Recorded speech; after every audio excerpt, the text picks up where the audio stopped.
بسم اللہ الرحمن الرحیم۔ القدس شہر یہودیوں، عیسائیوں اور مسلمانوں تینوں کے نزدیک مقدس ہے۔ یہاں حضرت سلیمان علیہ السلام کا تعمیر کردہ معبد ہے جو بنی اسرائیل کے نبیوں کا قبلہ تھا، اور اسی شہر سے ان کی تاریخ وابستہ ہے۔ یہی شہر حضرت عیسیٰ علیہ السلام کی پیدائش کا مقام ہے اور یہی ان کی تبلیغ کا مرکز تھا۔ مسلمان تبدیلی قبلہ سے پہلے تک اسی کی طرف رخ کر کے نماز ادا کرتے تھے۔ بیت المقدس کو القدس بھی کہتے ہیں۔ یہاں مسلمانوں کا قبلہ اول مسجد اقصیٰ واقع ہے۔ مکہ مکرمہ سے بیت المقدس کا فاصلہ تقریباً 1300 کلومیٹر ہے۔ بیت المقدس کو یورپی زبانوں میں یروشلم کہتے ہیں۔ بیت المقدس پہاڑیوں پر آباد ہے اور انہی میں سے ایک پہاڑی کا نام کوہ سیہون ہے، جس پر مسجد اقصیٰ اور قبۃ الصخرہ واقع ہے۔ کوہ سیہون کے نام پر ہی یہودیوں کی عالمی تحریک صہیونی قائم کی گئی۔ سب سے پہلے حضرت ابراہیم علیہ السلام اور ان کے بھتیجے لوط علیہ السلام نے عراق سے بیت المقدس کی طرف ہجرت کی تھی۔ سن 620 عیسوی میں جناب حضور نبی کریم صلی اللہ علیہ وسلم جبرائیل امین کی رہنمائی میں مکہ سے بیت المقدس پہنچے اور پھر معراج آسمانی کے لیے تشریف لے گئے۔ حضرت یعقوب علیہ السلام نے وحی الہی کے مطابق مسجد بیت المقدس کی بنیاد ڈالی اور اس کی وجہ سے بیت المقدس آباد ہوا۔ پھر عرصہ دراز کے بعد حضرت سلیمان علیہ السلام کے حکم سے مسجد اور شہر کی تعمیر اور تجدید کی گئی۔ اس لیے یہودی مسجد بیت المقدس کو ہیکل سلیمانی کہتے ہیں۔ ہیکل سلیمانی اور بیت المقدس کو سن 586 قبل مسیح میں شاہ بابل بخت نصر نے مسمار کر دیا تھا اور 1,00,000 یہودیوں کو غلام بنا کر اپنے ساتھ عراق لے گیا۔ بیت المقدس کے اس دور بربادی میں حضرت عزیر علیہ السلام کا وہاں سے گزر ہوا۔ انہوں نے اس شہر کو ویران پایا تو تعجب ظاہر کیا کہ کیا یہ شہر پھر کبھی آباد ہوگا۔ اس پر اللہ نے انہیں موت دے دی، اور جب وہ 100 سال بعد اٹھائے گئے تو یہ دیکھ کر حیران ہوئے کہ بیت المقدس پھر آباد اور پر رونق شہر بن چکا تھا۔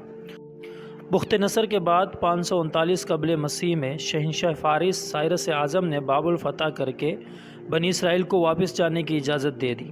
یہودی حکمران ہیرود اعظم کے زمانے میں یہودیوں نے بیت المقدس شہر اور ہیکل سلیمانی پھر تعمیر کر لیے۔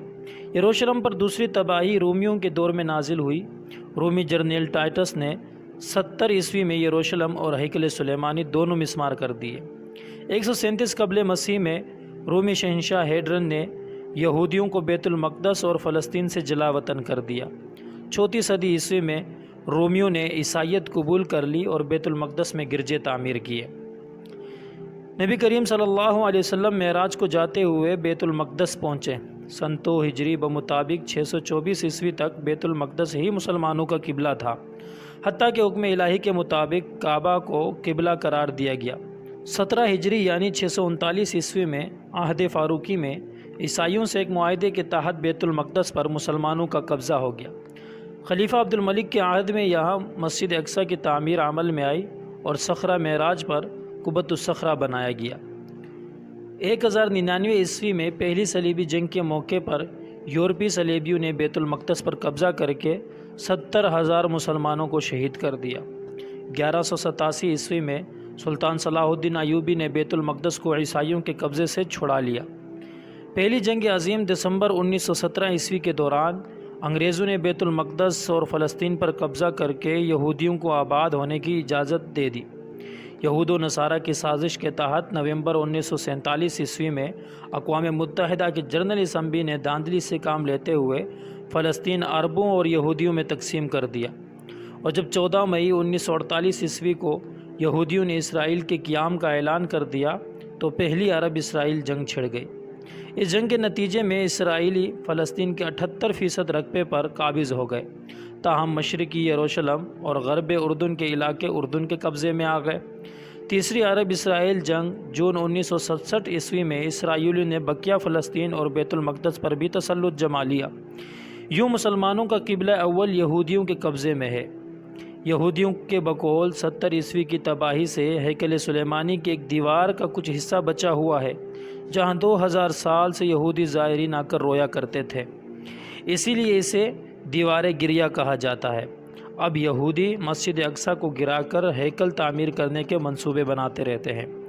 اسرائیل نے بیت المقدس کو اپنا دارالحکومت بھی بنا رکھا ہے، یہاں تک کہ آج بھی مسلمانوں اور یہودیوں کی جنگ پرزور طریقے سے چل رہی ہے۔